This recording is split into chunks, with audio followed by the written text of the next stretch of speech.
Bismillahirrahmanirrahim. Assalamu alaikum. Welcome back to ISP Online Learning Management System. Today's lecture number 4 for the course of Advanced Reinforced Concrete Structures.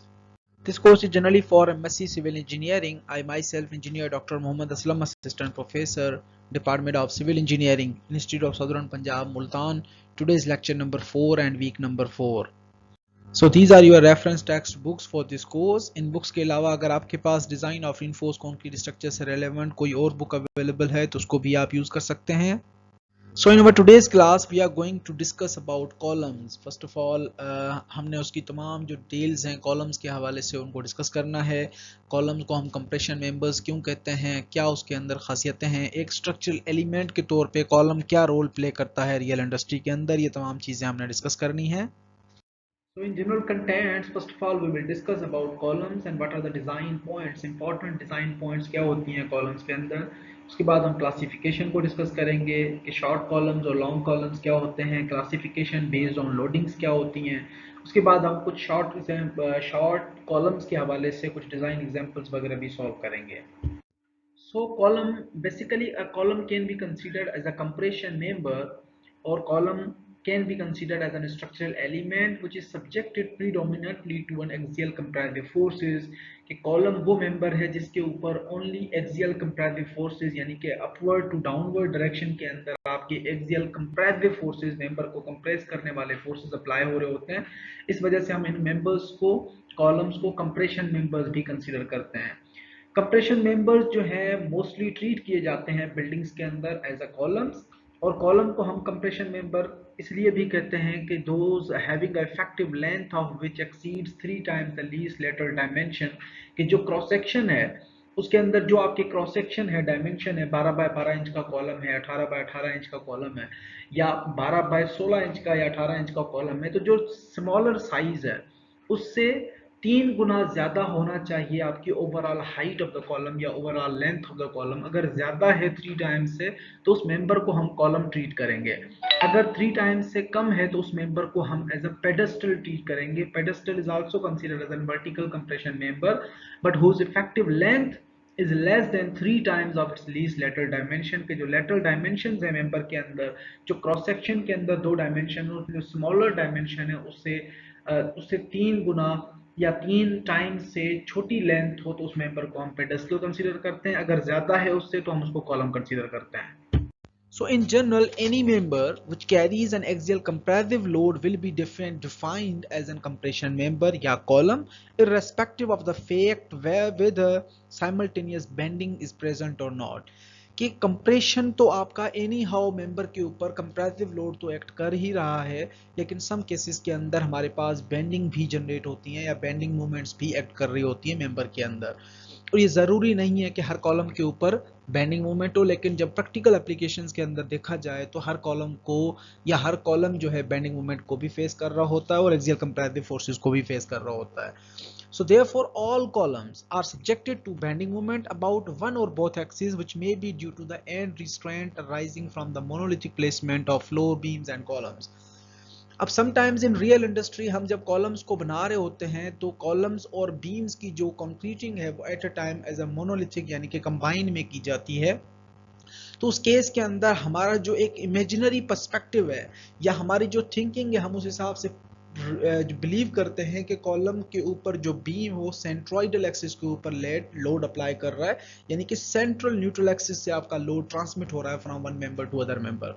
लेकिन in reality ऐसा possible भी है कि centroidal axis से हट के in one direction या in both direction both axis के अंदर वो सेंट्रोइडल एक्सिस से मूव भी कर सकता है. तो उस केस के अंदर कॉलम्स के ऊपर जो है बेंडिंग मूवमेंट्स वगैरह भी ज़्यादातर एक्ट कर रही होती हैं, और उन बेंडिंग मूवमेंट्स की वजह से कंप्रेशन मेंबर को हम कंसीडर करते हैं कि वो मेंबर जो कंप्रेसिव फोर्स को भी फेस करें और बेंडिंग मूवमेंट को भी फेस करें, that members are considered as an compression members. So furthermore, column is often used interchangeably with the term compression member, कि ये दोनों टर्म्स आप यूज कर सकते हो, कॉलम भी कह सकते हैं इस मेंबर को और कंप्रेशन मेंबर भी हम कह सकते हैं. Most column type including arch ribs, rigid frame members, compression member in buildings, bridges, water tanks, trusses, shales और portion thereof, ये तमाम ये नाम है जहाँ पे आपका compression member एक्ट करता है arch ribs के अंदर भी, rigid frame members के अंदर भी, compression members in buildings के अंदर भी, bridges के अंदर भी, water tanks के अंदर भी। तो ये आपके वो फोर्सेज हैं, कॉलम के टाइप्स हैं जो कि हर रियल इंडस्ट्री के अंदर हम यूज करते हैं और उनको यूटिलाइज भी करते हैं। So in building columns, the ratio of length to cross-sectional width L to H varies या ranges between 8 to 12। कि बिल्डिंग के केस में जब हम कॉलम्स की बात करते हैं तो वहाँ पे हमारा जो कॉलम्स का रेशो है, जो आपकी क्रॉस सेक्शनल विड्थ के हिसाब से और लेंथ का आपस में रेशो, यानी कि overall height and width of the section, इनका रेशो जो है वो वेरी कर रहा होता है 8 से लेके 12 के दरमियान। With the increasing use of high strength materials, more cylinder columns are becoming common these days than before। अब जैसे ही एडवांस मेथड्स या मटेरियल्स आ रहे हैं, रोजाना न्यू टेक्नोलॉजीज आ रही हैं, तो उस वजह से जब हमने हाई स्ट्रेंथ मटेरियल्स को इंट्रोड्यूस कराया मेंबर्स के अंदर, तो दुनिया ने शॉर्ट कॉलम्स को इग्नोर करके लॉन्गर कॉलम्स के ऊपर भी फोकस करना स्टार्ट कर दिया। तो इन लॉन्गर कॉलम्स और शॉर्ट कॉलम्स के अंदर फर्क को आइडेंटिफाई करने के लिए हमने इसको क्लासिफाई किया in two broad categories. Number 1 considered as a short columns and second is considered as a slender columns या लॉन्ग कॉलम्स। अब मजीद इनके अंदर क्या फर्क है उसको हम आगे डिटेल में डिस्कस करते हैं। These are some types of reinforcements, जिसके अंदर जो कॉलम की reinforcements हैं और बीम की reinforcement एज अ cumulatively हमने शो कराई हुई हैं। यहाँ पे आप जंक्शन ऑफ reinforcement भी देख सकते हैं कि एक जंक्शन जहाँ पे कॉलम और बीम को इकट्ठा किया है, वहाँ पे कंजेशन ऑफ reinforcement बहुत ज़्यादा है, तो हमें एक प्रॉपर कंक्रीटिंग करते वक्त प्रॉपर केयर की ज़रूरत देनी है, हमें वहाँ पे एक प्रॉपर अटेंशन देनी है ताकि जो आपके केप्स हैं वो प्रॉपरली फिल हो जाए तमाम चीज़ों में। This is also a placement of bridge का जो पियर्स होते हैं, ब्रिज के जो आपके मेन जो मेंबर्स होते हैं उनके ऊपर जो कैप्स लगाई जाती हैं वो आपकी प्लेसमेंट है। ऑयल प्लेटफॉर्म अंडर कंस्ट्रक्शन, यहाँ पे आप देख सकते हैं कि कॉलम्स के ऊपर हम पूरा एक जो केप है, पियर केप जिसको हम कहते हैं, वो पियर केप लगाने जा रहे हैं। तो जब हम पियर केप को प्लेस करते हैं तो हमारे इमेजिनरी पर्सपेक्टिव ये होता है कि load is transmitting from one member to other member in terms of centre to centre, लेकिन इन रियलिटी ऐसा पॉसिबल नहीं है। इन रियलिटी लोड जो है वो फ्रॉम फ्लक्चुएट कर जाता है, किसी सेंट्रॉइडल एक्सिस से हट के थोड़ा इधर उधर भी हो सकता है। तो उस केस के अंदर हम फिर डिसाइड करते हैं कि हमें किस तरह से मेंबर को ट्रीट करना है। This picture shows the construction of Westminster Bridge London. So as we have already discuss कि शॉर्ट कॉलम्स जो है उनके अंदर नॉर्मली जो स्ट्रेंथ है वो बेसिकली मटेरियल्स और उसके क्रॉस सेक्शन के ऊपर डिपेंडेंट होती है, और जो लॉन्ग कॉलम्स हैं उनके अंदर स्ट्रेंथ सिग्निफिकेंटली रिड्यूस हो जाती है बाय लेटरल डिफ्लेक्शन। अब इसकी एग्जांपल आप इस तरह से लें कि दो हमारे पास लकड़ी के पीसेस हैं, एक लकड़ी का पीस छोटा है, एक लकड़ी का पीस बड़ा है। उन दोनों को आप स्ट्रेट खड़ा करें, स्ट्रेट आपने जैसे उनको होल्ड करके रखा और ऊपर से आप लोड अप्लाई कर रहे हैं, तो जो स्मॉलर पीस है वो आपका लोड सस्टेन करेगा, ज़्यादा बियर करेगा, लेकिन जो लॉन्गर पीस है उसके मिड पोर्शन के अंदर आपको डिफ्लेक्शन नज़र आएगी। तो ये लेटरल डिफ्लेक्शन की वजह से उसकी जो लोड कैरिंग कैपेसिटी है वो सिग्निफिकेंटली कम हो जाती है। So most columns can be designed as a short columns, के रियल इंडस्ट्री के अंदर हमारी कोशिश होती है कि हम शॉर्ट कॉलम्स को डिज़ाइन करें ताकि उनकी जो लोड कैरिंग कैपेसिटी है वो ज़्यादा होती है। However, the failure of a column often produces an extensive damage, क्योंकि एक कॉलम का जो फेल्यूर है वो पूरे स्ट्रक्चर को वीक कर देता है, पूरे स्ट्रक्चर का सिस्टम पूरा कमजोर हो जाता है, एंड देयरफॉर हम कॉलम को बड़ी केयर के साथ हैवी या हाई सेफ्टी मार्जिन के साथ डिजाइन करते हैं। A column can be any type of shape, square shape भी है, रेक्टेंगुलर शेप भी है, ट्राइंगुलर भी है, hexagonal, octagonal and circular columns हैं जो कि हम रियल इंडस्ट्री के अंदर यूज करते हैं और उनको डिजाइन करते हैं। So now we have important design points for columns, कि जब हम कॉलम को डिज़ाइन करते हैं हमारे पास उसकी जो शेप है वो भी एक इम्पॉर्टेंट वैल्यू रखती है कि टाइप हम कौन सा रखें, रेक्टेंगुलर रखें, सर्कुलर रखें, उसके बाद जो है वो हम ऑक्टागोनल, हेक्सागोनल, उसके बाद मिनिमम बार्स, हमने नंबर ऑफ बार्स कितनी प्रोवाइड करनी है इन टर्म्स ऑफ मेन बार्स, और उसके बाद मिनिमम रिइंफोर्समेंट कोड कितनी सजेस्ट करते हैं, इधर हमने प्रोवाइड की है या नहीं की। जो मेन बार्स की मिनिमम रिइंफोर्समेंट और ट्रांसवर्स रिइंफोर्समेंट की मेन बार्स भी हमने फोकस करनी है। उसके बाद मिनिमम डायाफ बार भी हमने चूज करना है, और उसके बाद हम जो है वो स्पेसिंग बिटवीन द बार्स भी फोकस करते हैं as per guidelines, as per codes and designs. So based on type of construction, we had two types of columns. Number one was short column and number second is the long column. So now classification based on type of loading. कि जब हम different loading apply करते हैं member के ऊपर तो उस हिसाब से हमारे कॉलम के अंदर जो डिफरेंट टाइप्स या वेरिएशंस आती हैं वो क्या हैं। Number 1 is the column under axial loading, जिसको हम कॉलम कंसीडर करते हैं या कंप्रेशन मेंबर कंसीडर करते हैं।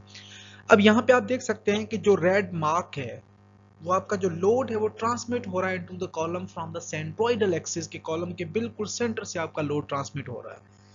और सेकंड केस हमारे पास आ जाता है axial compression with uniaxial bending, यानी यूनी एक्सियल लोडिंग, कि हमारा जो लोडिंग है वो है तो सेंटर पे लेकिन एक एक्सिस से सेंटर से थोड़ा सा हट के है। तो यहाँ पे आप देख सकते हैं जिसको हम इसेंट्रिक डिस्टेंस कंसीडर करते हैं कि सेंट्रोइडल एक्सिस से लेके आपका जो लोडिंग पॉइंट है यहाँ तक जो डिस्टेंस है, इस डिस्टेंस को हम इसेंट्रिक डिस्टेंस कंसीडर करते हैं। And third one case is the biaxial loading, यानी जिसके अंदर आपका दोनों का जो सेंट्रोइडल एक्सिस है, दोनों एक्सिस में एक्स एंड वाई एक्सिस दोनों डायरेक्शंस के अंदर आपका जो लोड है वो सेंट्रोइडल पॉइंट से हट के, यानी इसेंट्रिक डिस्टेंसेस हमारे पास दो हैं, एक एक्स एक्सिस डिस्टेंस के अंदर भी है और वाई एक्सिस डिस्टेंस के अंदर भी है, जो सबसे ज्यादा सेंसिटिव मेंबर कहलाता है, जिसके अंदर आपकी बेंडिंग मूवमेंट्स बहुत ज्यादा होती हैं दोनों एंड्स के ऊपर। So now third basic criteria when the types of columns are depending on the types of reinforcements, कि कौन से type of reinforcement in terms of spiral reinforcement या in terms of additional transverse reinforcement जब हम बात करते हैं तो उस हिसाब से कॉलम को जो मजीद दो कैटेगरीज के अंदर डिस्ट्रीब्यूट किया गया है। Number 1 is the reinforcements are longitudinal reinforcement and second is the lateral reinforcement। longitudinal यानी main bars and lateral reinforcement यानी कि stirrups और ties वगैरह हो गए। So columns are generally designated by the type of lateral reinforcement, कि short columns की category के अंदर हमने columns को distribute किया हुआ है based on lateral reinforcement types that carries the load। So we can say that the ties bar or tied columns and second we can say that the spiral reinforcement columns। So दोनों के case के अंदर हम जो main bars use करते हैं तमाम columns की कैटेगरी में वो हमारी वेरी कर रही होती है, नंबर 4 से लेके नंबर 18 डायमीटर तक की बार आप यूज कर सकते हैं। तो बेस्ड ऑन रिइंफोर्समेंट टाइप हम मेन बार की बात नहीं कर रहे होते, हम बात कर रहे होते हैं लेटरल रिइंफोर्समेंट की। तो उस हिसाब से दो कैटेगरीज है, number 1 is the tied columns and number 2 is the spiral columns। So tied columns, they are generally of square shape or rectangular shape in cross section and have the minimum 4 number of bars, कि 4 आपने bars कम से कम provide करनी है as a main bars। These bars are braced or tied laterally by closed loops called ties, normally number 3 और number 4 bar in size। तो ये हमारे पास number 3 और 4 का हम स्टीरअप यूज करते हैं और कम से कम इन कॉलम्स के अंदर 4 बार्स होनी चाहिए। स्क्वायर शेप और रेक्टेंगुलर शेप का भी कॉलम हो सकता है। So second category या second type we have a spiral columns। These columns have a minimum 6 number bars, जिसके अंदर टोटल आपकी 6 जो है वो बार्स होनी चाहिए कम से कम इन सर्कुलर पैटर्न, क्योंकि स्पाइरल जो है वो एक कंटिन्यूअस स्टीरअप के फॉर्म में जो है वो रिइंफोर्समेंट होती है, जिसके अंदर हम हेलिक्स और स्पाइरल फॉर्म के अंदर स्मॉल वायर यूज करते हैं जो कि दाया नंबर 3 बार 4 बार और 5 बार की भी हो सकती है। उसके बाद हमारे पास कंपोजिट कॉलम्स हैं। कंपोजिट कॉलम जो है वो उसके अंदर स्ट्रक्चरल स्टील का शेप और कंक्रीट दोनों को एज अ कंपोजिट के साथ आप मिला के जो है वो बना सकते हैं, जिसके अंदर हमारे मेंबर्स जो हैं वो हाई स्ट्रेंथ ट्यूबिंग वगैरह मटेरियल यूज होती हैं, कंक्रीटिंग वगैरह भी हम यूज कर सकते हैं।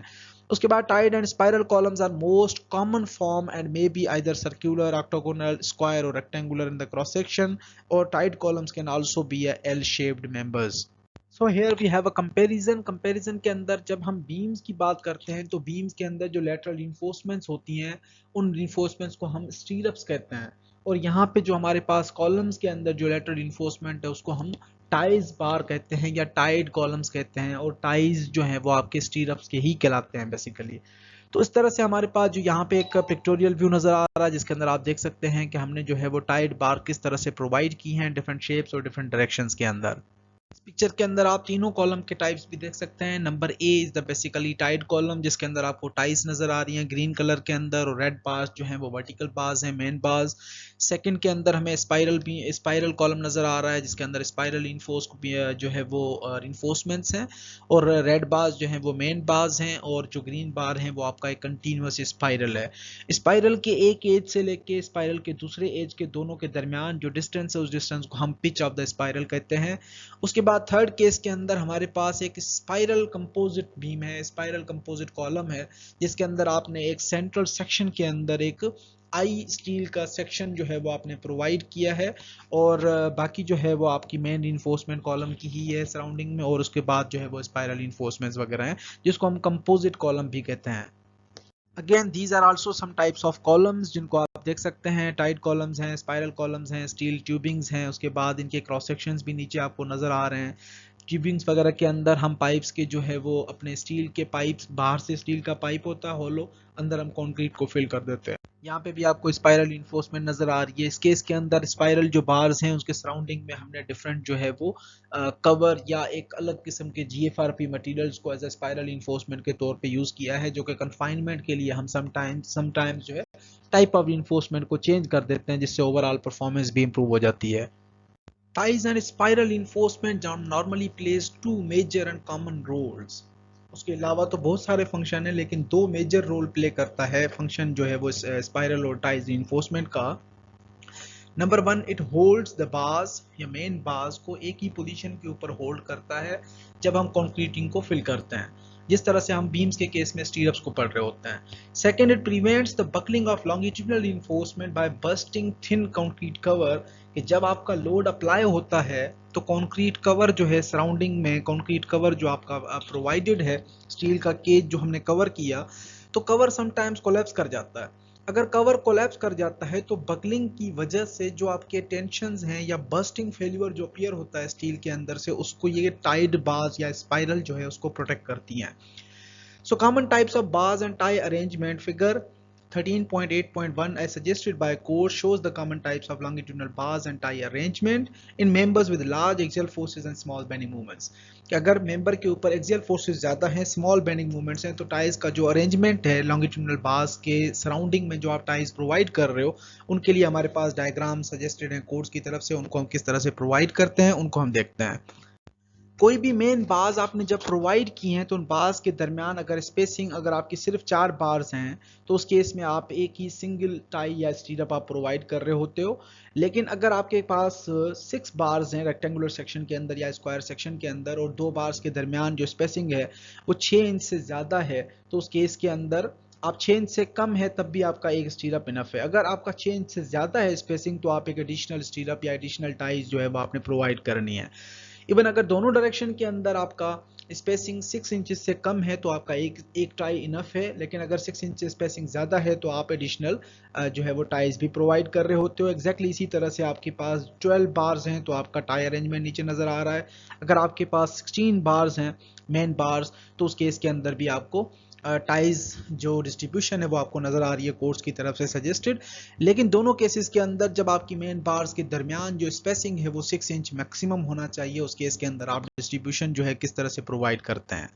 ये आपके कॉलम का एक फेल्यूर है जिसके अंदर आप देख सकते हैं कि एक्सियल कंप्रेसिव फोर्स जब बढ़ जाता है तो कंक्रीट कवर जैसे ही फेल होता है। अब कंक्रीट कवर इस केस में फेल हुआ तो टाइज बार जो आपने प्रोवाइड की थी वो बहुत कम थी, उन्होंने इस लोड को बियर नहीं कर पाए, जिसकी वजह से आपकी जो मेन रीइंफोर्समेंट बार्स थी वो कोलैप्स कर गई और उसकी वजह से पूरा कॉलम जो है वो कोलैप्स कर गया। अब शॉर्ट और सिलेंडर कॉलम्स को हम किस तरह से डिफरेंशिएट करते हैं। Let's suppose we have a cross section जिसका एक डायमेंशन हमारे पास बी है, दूसरा डी है। तो ओवरऑल जो लेंथ है कॉलम की, जो हाइट है, लेंथ इन एक्स डायरेक्शन और length in Y direction should be depending on the ratio of this equation के overall effective length divided by D और effective length divided by B should be less than 12। अगर ये 12 से कम है तो उसको हम शॉर्ट कॉलम कंसीडर करेंगे, अगर 12 से ज्यादा है तो उस केस के अंदर हम लॉन्ग कॉलम ट्रीट करेंगे। So in short columns now we have a provisions of ACI code कि ACI कोड क्या सजेस्ट करता है कि जब आप कॉलम को एनालाइज करते हैं तो उस केस में आपने किन चीज़ों का ध्यान रखना है। So number 1, spacing limits of reinforcements as per ACI 25.2.3 के आपने जो बार्स प्रोवाइड किए हैं उनके दरमियान स्पेसिंग की लिमिटेशंस क्या होनी चाहिए। सो ACI क्या कहता है कि clear distance between longitudinal bars in tied and spiral column, दोनों केसेस में टाइड एंड स्पाइरल कॉलम में क्लियर डिस्टेंस बिटवीन यानी एज ऑफ बार से लेके दूसरे एज ऑफ बार तक का डिस्टेंस जो है वो आपका should not be less than 1.5 times dia of bar, यानी कि जो आपकी बार है उसकी डाया से 1.5 गुना जो है वो कम नहीं होना चाहिए। अगर उससे कम है तो उस केस के अंदर आपका जो एग्रीगेट है वो प्रॉपरली या कंक्रीट जो है वो प्रॉपरली फिल नहीं हो पाएगा, तो हमारे पास जो बॉन्ड है वो अच्छा नहीं बन पाता इस केस के अंदर। इवन सम केसेस के अंदर आपने कम से कम डेड एंड जो है वो प्रोवाइड करना ही करना है। Second important thing is the concrete cover. As per ACI code 20.6.1.3.1, the minimum cover in beams and columns to primary flexural reinforcement, ties and stirrups and spiral shall not be less than 1.5 times dia bar or not less than 1.5 inches. कम से कम आपने clear cover जो है concrete का cover आपने 1.5 inch provide करना है या 1.5 times dia बार provide करना है। उसके बाद डिजाइन स्ट्रेंथ्स हैं। डिजाइन स्ट्रेंथ्स के अंदर हम अगर आप एक नॉमिनल स्ट्रेंथ कैलकुलेट करना चाहते हैं या design axial strength nominal strength आप कैलकुलेट करते हैं विद स्पाइरल रिइंफोर्समेंट, तो उस केस के अंदर आपके पास दो इक्वेशंस अवेलेबल हैं, सॉरी एक इक्वेशन अवेलेबल है जो हम यूज करते हैं। Nominal strength maximum should be equal to 0.85 psi into 0.85 comparative strength into gross area minus area of steel plus area of steel into yielding strength of material. और अगर आप Tide column की बात करते हैं तो उस केस के अंदर आपकी nominal strength should not exceed, यही फार्मूला है, जस्ट आपके पास 0.80 है और आगे आपके पास कंडीशंस वही हैं। तो सिंपल दो जो डिफरेंस है दोनों इक्वेशंस में, वो स्पाइरल कॉलम्स के लिए हम फैक्टर 0.85 का यूज करते हैं और टाइड कॉलम्स के लिए हम 0.80 फैक्टर यूज करते हैं। उसके बाद हमारे पास है कि हम जब डिजाइन डायमेंशंस चूज करते हैं कंप्रेशन मेंबर के लिए तो एसीआई क्या सजेस्ट करता है कि effective cross section of compression member, जब आप बात करते हैं स्पाइरल्स की तो उस केस के अंदर जो हम आउटर डायमेंशन को कंसीडर करते हैं तो ओवरऑल जो रिइंफोर्समेंट है outer dimension of spiral plus concrete cover, यानी कि उसको हम मल्टीप्लाई कर देते हैं 2 से, क्योंकि आपकी दोनों साइडों पे कंक्रीट कवर आ जाता है। तो आपका जो ओवरऑल क्रॉस सेक्शन है वो स्पाइरल का जो डाया है वो डाया हो गया या स्पाइरल की जो आपकी लेंथ है वो हो गई। उसके बाद दोनों साइडों से आप कवर को ऐड कर देंगे तो ओवरऑल आपके पास आउटर डायमेंशन आ जाते हैं क्रॉस सेक्शन। लेकिन अगर हम मोनोलिथिकली कास्ट करते हैं वॉल्स के साथ कॉलम्स को तो उस केस के अंदर हम इफेक्टिव क्रॉस सेक्शन जो चूज करते हैं is equal to the outer dimension of spirals, outer dimension of spiral या टाइल्स दोनों के जो आउटर डायमेंशंस हैं वो, उसके साथ आप ऐड कर देते हैं 1.5 इंच आउटसाइड द स्पाइरल या टाइज के आउटसाइड जो है वो 1.5 इंच हम कम्युलेटिव कंसीडर करते हैं, जिसके अंदर आपका दोनों तरफ से जो है वो आपका कंक्रीट कवर वगैरह आ जाता है, क्योंकि वहां पे वॉल है तो ज्यादा सेफर साइड पे हम ऑलरेडी हैं। उसके बाद लिमिट्स ऑफ रिइंफोर्समेंट्स, कि जब हम मेजर रिइंफोर्समेंट या मेन बार्स की बात करते हैं लॉन्गिट्यूडनल रिइंफोर्समेंट की, तो हम कॉलम्स के केस के अंदर overall 1 to 8% of gross area of column हम प्रोवाइड करते हैं, कि ग्रॉस एरिया जो कॉलम का है उसका 1 to 8% आप स्टील प्रोवाइड करते हो, जो कि इनफ होता है in the case of main as a longitudinal bars. ये हमारे पास कुछ रीइंफोर्समेंट्स हैं शेयर वॉल्स वगैरह की, उनको हम कनेक्ट करते हैं। यहाँ पे हमारे पास कॉलम भी नजर आ रहे हैं पीछे पिक्चर के अंदर, तो हम करंट रीइंफोर्समेंट वगैरह कैसे प्रोवाइड करते हैं एज पर स्टैंडर्ड्स, इनके दरमियान मिनिमम स्पेसिंग या डायमेंशन कितनी होनी चाहिए उसको हमने फोकस करना है। यहाँ पे भी हमारे पास डिफरेंट टाइप्स ऑफ रीइंफोर्समेंट्स वगैरह प्रोवाइडेड हैं। कॉलम के अंदर भी टाइल्स देख सकते हैं, जो सराउंडिंग में वॉल जा रही है उस वॉल के साथ हम कॉलम को किस तरह से कंसीडर करते हैं। उसके बाद हम ओवरऑल डायमेंशन आउटर डायमेंशन किस तरह से चूज करते हैं। उसके बाद लिमिट्स ऑफ रिइंफोर्समेंट्स हैं। रिइंफोर्समेंट के लिए लिमिटेशंस हमारे पास क्या हैं कि लॉन्गिट्यूडनल रिइंफोर्समेंट 1 to 8% हमने प्रोवाइड करनी है।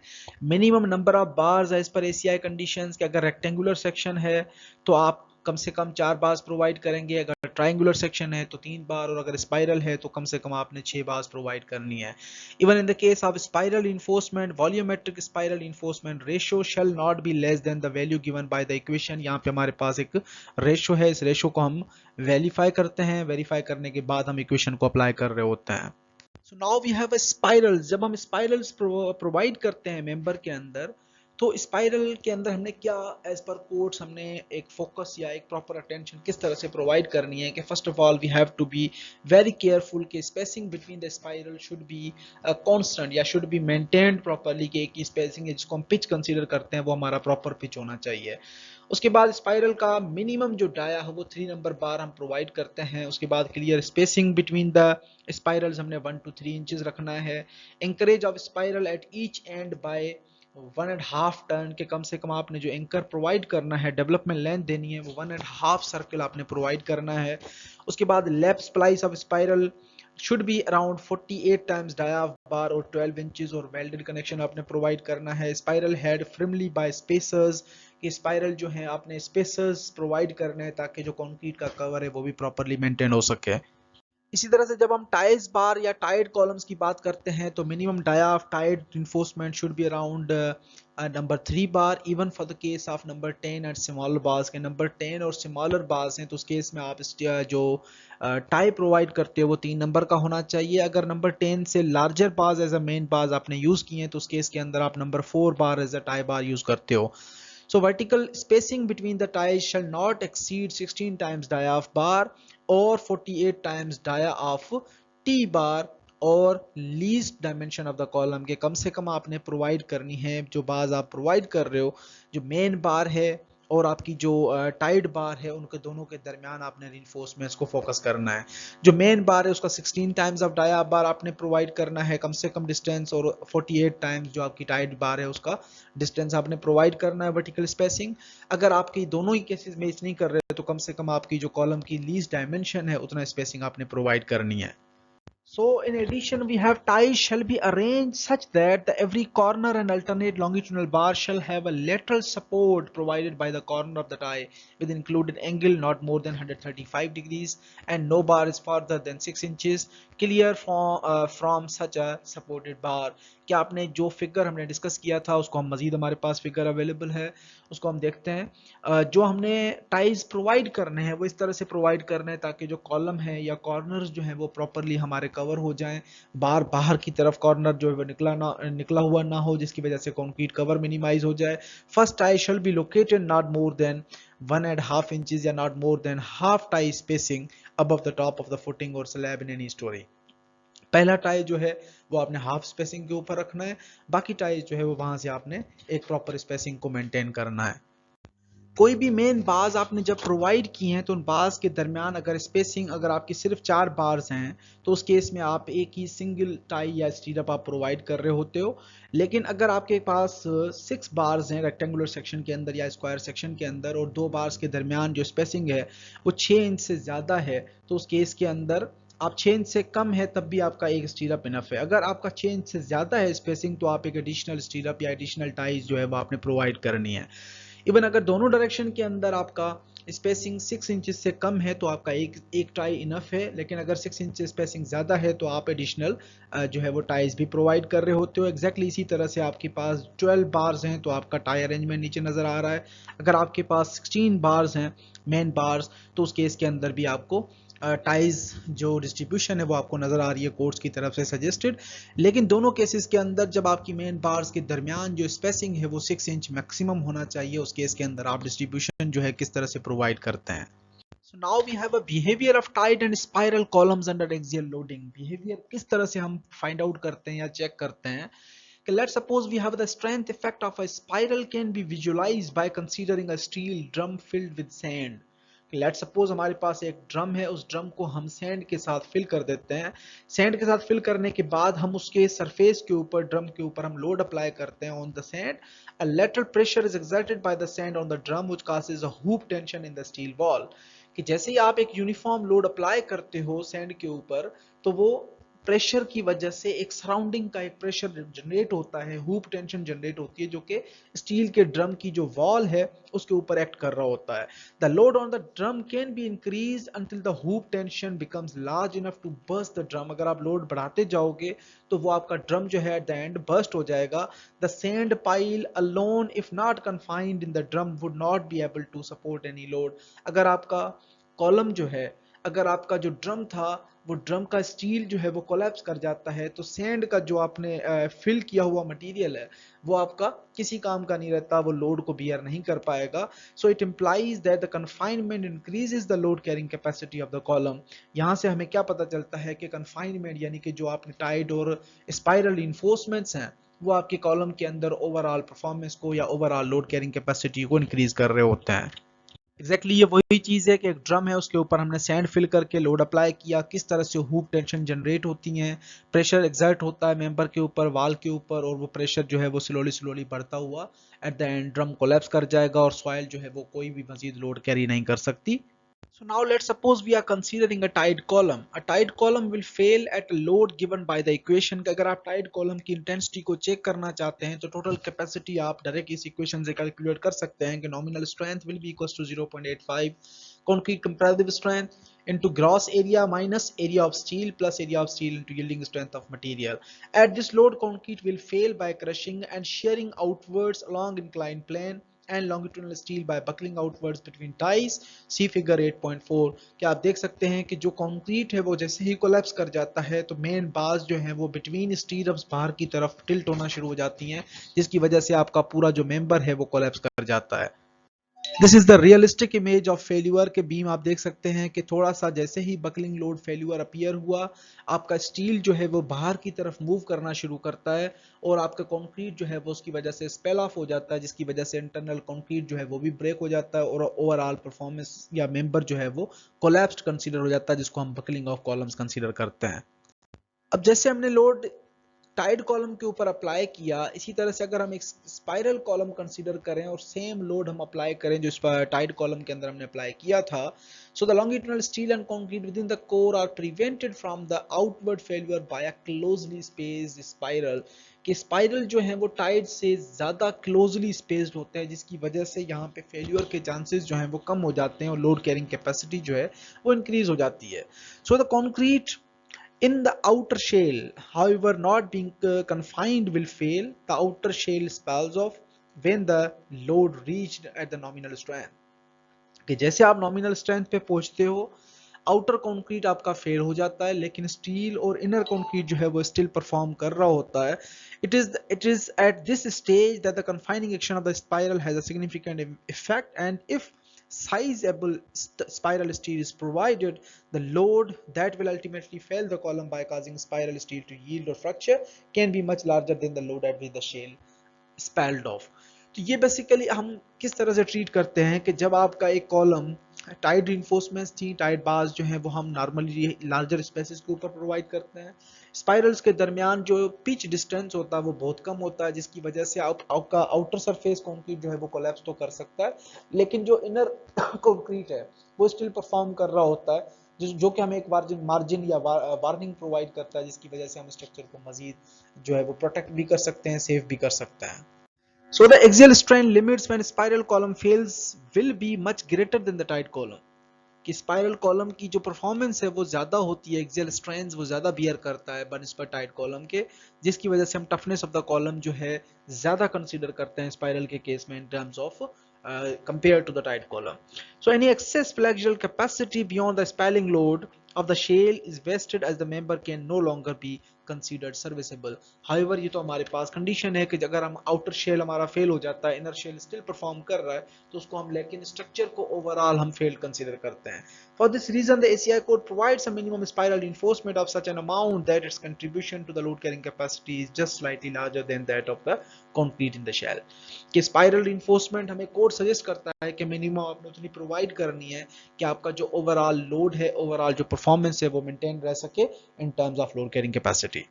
ये हमारे पास ओवरऑल स्ट्रेन्स कंपैरिजन है लॉन्गिट्यूडनल स्ट्रेन का और लोड के दरमियान का। हम देखते हैं कि up to the failure load आपके पास तीनों परफॉर्मेंसेस सेम है, लेकिन यहाँ पे अगर आप कंपेयर करें कि स्ट्रेन मैक्सिमम कैपेसिटी सेम है, लेकिन अगर हम स्ट्रेन को कंपेयर करें तो लाइट स्पाइरल भी हायर स्ट्रेन को बियर कर रहा है, लेकिन एज पर एसीआई रिकमेंडेशन जो हैवी स्पाइरल है वो भी आपकी लोड कैरिंग कैपेसिटी ज्यादा शो करा रहा होता है at the end larger strain के साथ, लेकिन वो स्ट्रेन आपकी जो स्ट्रेंथ है वो बेसिकली किसी काम की नहीं है, क्योंकि आपका कंक्रीट जो है वो आउटर शेल वाला स्पेल ऑफ हो चुका है।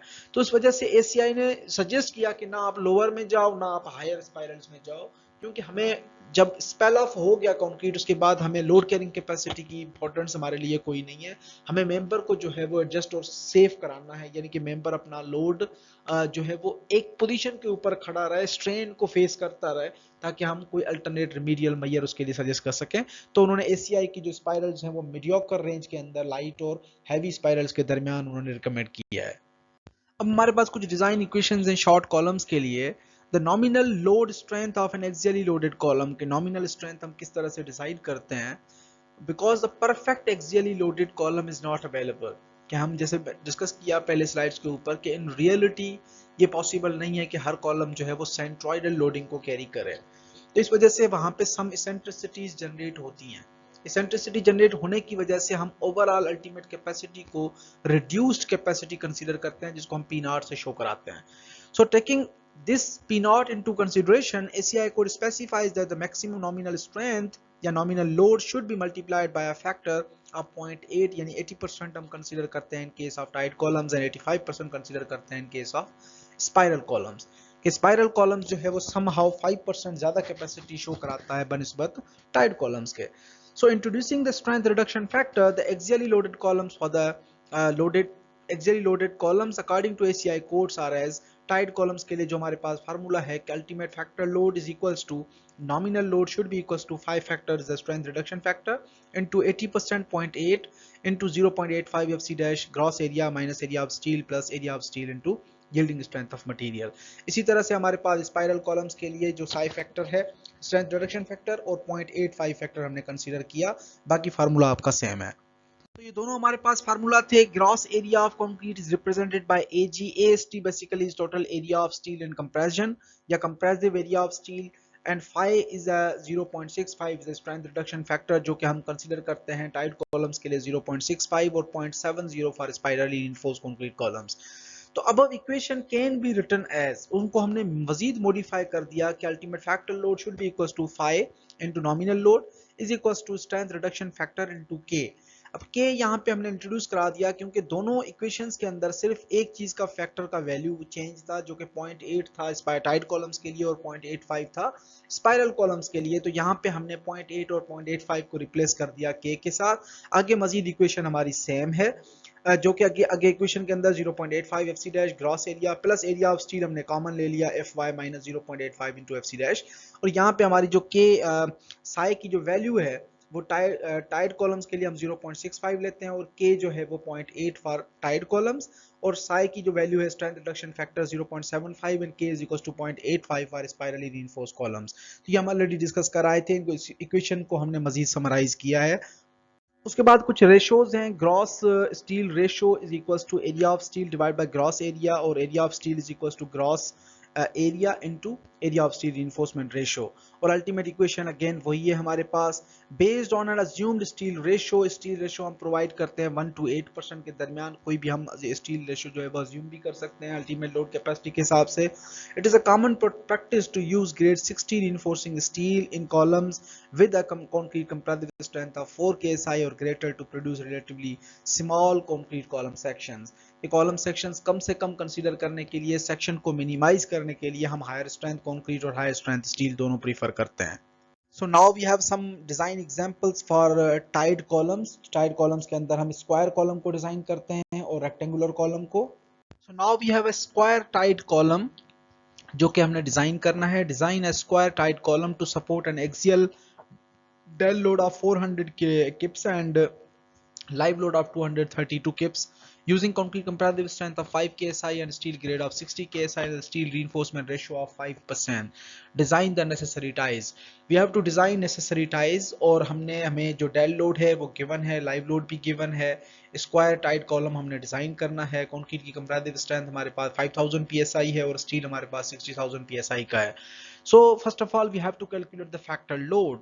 Factor load is 1.2 into dead load plus 1.6 into live load. हमने values put किया. Ultimate factor load we got 851 kips.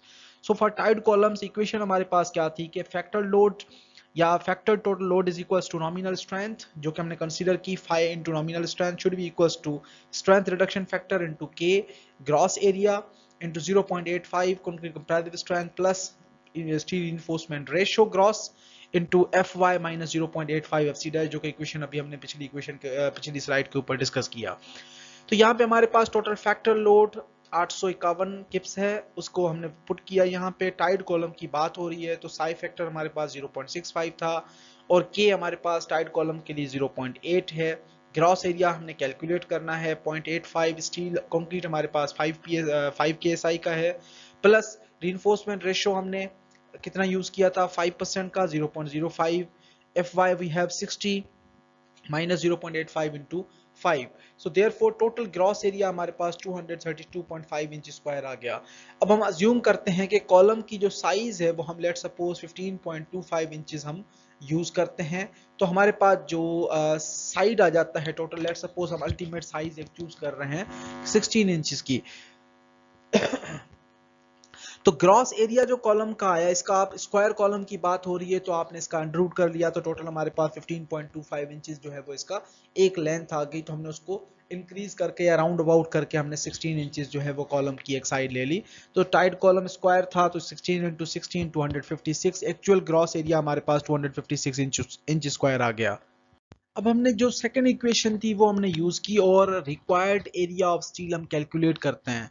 तो रिक्वायर्ड एरिया ऑफ स्टील के लिए हमने वही इक्वेशन हमने चूज की, phi into k 0.85 f c dash gross area plus area of steel into f y. अब हमारे पास सारी चीजें हैं, ग्रॉस एरिया की जगह हमने 256 इंच स्क्वायर रख लिया, एरिया ऑफ स्टील हमें फाइंड आउट करना है, तो टोटल एरिया ऑफ स्टील हमारे पास 9.81 इंच स्क्वायर आ गया। तो यहाँ पे जब एरिया हमारे पास आ जाता है तो हमने एक बार चूज की, नंबर 8 बार हम फाइनल कर रहे हैं, लेट सपोज 8 नंबर 11 बार, 11 बार का हमने एक बार का डाया लेना है, उसको हमने जब एरिया निकाला एक बार का, आप 8 बार टोटल यूज कर रहे हैं, तो टोटल हमारे पास एरिया जो 8 बार्स के लिए आया वो 12.50 इंच स्क्वायर आ गया, जिसको हमने फिगर के अंदर शो करा दिया, साइड कवर्स भी हमने प्रोवाइड कर दिए, और जो स्पेसिंग है between the bars, main bars, वो हमने कम से कम जो है मैक्सिमम 6 इंच प्रोवाइड करनी है, वो हमने 5.5 इंचेस रखी, तो टोटल हमारी स्पेसिंग जो है वो 16 इंच बाय 16 इंच का कॉलम हमारा डेवलप हो गया। उसके बाद हम टाइज को डिसाइड करते हैं कि let suppose we are providing number 3 bar, कि हमें क्या कंडीशन कही गई थी कि अगर आपकी जो है वो टाइज के लिए आप नंबर 3 बार प्रोवाइड करते हैं, so choose number 3 bar first ties with spacing equals to the least of 3 conditions. 3 conditions हमें गिवन है। Number 1 is spacing is 16 times dia of main bar, main bar हमारे पास 11 है, 16 times dia of main bar we got 22 inches. Second condition थी हमारे पास 48 times dia of tied bar, 48 times dia of tied bar 3 number की बार थी, उससे हमारे पास डिस्टेंस आया 18 इंचेस। और थर्ड कंडीशन हमारे पास थी मिनिमम कॉलम साइड, कॉलम की साइड दोनों बराबर हैं 16 इंचेस की। तो हमने तीनों कंडीशंस हमारे पास आ जाती हैं, हम इनमें से कोई भी एक कंडीशन या लीस्ट ऑफ 3 जो है वो हमने चूज करना है। So we are choosing use number 3 bar ties space that number at 16 inches spacing. The clear distance between the bar is 4.23 inches, which is less than 6 inches. Therefore, no additional ties are required. कि अगर 6 inch से ज्यादा आता तो additional case के अंदर आप ties provide कर सकते थे। So now we have a tied rectangular column. अगर हम स्क्वायर कॉलम को छोड़ के एक tied rectangular कॉलम की बात करते हैं तो हमारे पास उसके डिजाइन कंडीशंस वगैरह के अंदर क्या वेरिएशन आती हैं। So now we have a design example. Design a rectangular tied column with a width of b is equals to 14 inches के एक हमें width given है 14 inches की, और हमारे पास एक्सियल ड्रिल लोड 400 किप्स का है, एक्सियल लाइव लोड 232 किप्स का है, कंक्रीट कंप्रेसिव स्ट्रेंथ 5000 psi। उसके बाद हमारे पास steel 60,000 psi, steel ratio again 5% and we have to design the necessary ties. अब यहाँ पे सिमिलर एग्जांपल है solved as we have already did in previous example. आपने यहाँ पे सिंपल जो एक रेक्टेंगुलर साइड आपको मिली हुई है, आपने टोटल जो डिजाइन एग्जांपल का सेम प्रोसीजर फॉलो करना है जो प्रीवियस एग्जांपल में हमने किया। जहाँ पे हम ग्रॉस एरिया कैलकुलेट करते हैं वहाँ पे स्क्वायर कॉलम था, तो जो एरिया ग्रॉस आया था उसको हमने स्क्वायर रूट कर लिया था, हमारे पास वैल्यू आ गई थी। अब एरिया जो आपके पास आएगा ग्रॉस एरिया, उसको आप इस लेंथ से 14 इंच से डिवाइड कर दोगे तो अदर डायमेंशन आ जाएगा, राउंड अबाउट करके आप डायमेंशन को वेरी कर लेंगे, उसके बाद जो है वो आप एरिया ऑफ स्टील और रिक्वायर्ड मिनिमम टाइज वगैरह भी कैलकुलेट कर लेंगे। एग्जैक्टली उसी तरह से है जिस तरह से हमने प्रीवियस एग्जांपल डिस्कस किया। So solve it by yourself. So now we have a third case, spiral column. अगर हम स्पाइरल कॉलम को डिजाइन करते हैं तो स्पाइरल कॉलम के डिजाइन के अंदर हम किस तरह से मेथड और प्रोसीजर को फॉलो करते हैं उस चीज को हम डिस्कस करते हैं अब।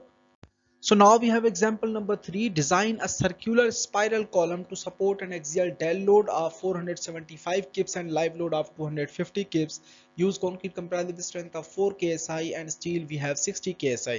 Steel reinforcement ratio of about 3% and also design the necessary ties. Necessary spiral, sorry. So step number 1, we again calculated the factor load 1.2 into del load plus 1.3 into live load. उसके बाद हमने spirals के लिए reinforcement वगैरह जो formula apply किया के वाला, के फार्मूले के अंदर हमारे पास जो स्पाइरल के केस में फाई जो स्ट्रेंथ रिडक्शन फैक्टर है वो हम 0.75 कंसीडर करते हैं और के की वैल्यू स्पाइरल के लिए 0.85 होती है। यहाँ से हमारे पास ग्रॉस एरिया आ गया 299 इंच स्क्वायर। अब ग्रॉस एरिया जो सर्किल है उसका एरिया हम किस तरह से फाइंड आउट करते हैं, पाई बाय 4 डी स्क्वायर।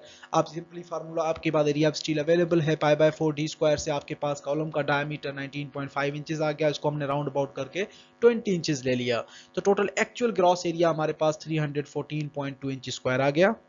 उसके बाद से एग्जैक्टली उसी तरह से जिस तरह से हमने फर्स्ट केस में area of steel find out किया, यहाँ पे भी हम area of steel find out करेंगे। अगेन कंडीशंस के की वैल्यू और 5 सिर्फ चेंज है। एरिया ऑफ स्टील हमारे पास 8 इंच स्क्वायर आ गया। यूज 8 नंबर 10 बार्स, नंबर 10 की हमने 8 बार्स यूज करनी है जिनका area of steel 10.16 inch square होता है। अब स्पाइरल्स के लिए, तो स्पाइरल के लिए हमारे पास कंडीशन क्या होती है, डायमीटर ऑफ कोर। अब कोर जो बेसिकली हम कंसीडर करते हैं वो कोर हमारी इनर की बात हो रही होती है, जिसके अंदर हम सिर्फ इंटरनल जो स्पाइरल के अंदर जो स्पेसिंग या डिस्टेंस आ रहा होता है उसकी हम बात कर रहे होते हैं। तो कोर हमारे पास है, टोटल कॉलम का डाया था 20 इंचेस का, minus 2 sides 1.5 inch cover from both sides, वो हमने डिडक्ट कर लिया, टोटल हमारे पास 17 इंचेस का कोर बच गया। अब हम बात करते हैं एरिया ऑफ कॉर्ड, यानी कि वो जो कोर थी उस कॉर्ड का area is equal to pi by 4 d square, यानी कि कॉर्ड का जो कोर का डायमीटर 17 इंच था वो हमने रखा, तो total pi by 4 d square यानी 17 इंच स्क्वायर। और ग्रॉस एरिया हमारे पास आ जाता है पाई by 4 d square, total gross यानी 20 का इंच स्क्वायर। तो टोटल हमारे पास जो ग्रॉस एरिया और कॉर्ड एरिया आ गए। अब हम मिनिमम रीइंफोर्समेंट रेशियो कैलकुलेट करते हैं, should be equal to 0.45 gross area divide by core area minus 1 into f c dash divide by f y t. इस फार्मूले से हम minimum reinforcement ratio for spiral reinforcement calculate करते हैं। अब सारी वैल्यूज हमने पुट की, हमारे पास जो minimum reinforcement ratio for spirals हमारे पास 0.45, gross area 20 inch square, pi by 4 d square, pi by 4 d square दोनों कैंसिल हो गए, 20 square divide by 17 square minus 1 into 4/60 comparative strength divide by steel grade, we got 0.01152। So assume number 3 spiral, number 3 का हम spiral assume करते हैं, तो एक बार का जो एरिया हमारे पास अवेलेबल है या आता है 3 बार का वो 0.11 इंच स्क्वायर है, और डाया हमारे पास आ जाता है 0.375 इंचेस नंबर 3 का। तो रीइंफोर्समेंट रेशियो हमारे पास 0.01152 is equal to 4 into area of bar into dia of core minus dia of bar divide by s spacing into dia of core square.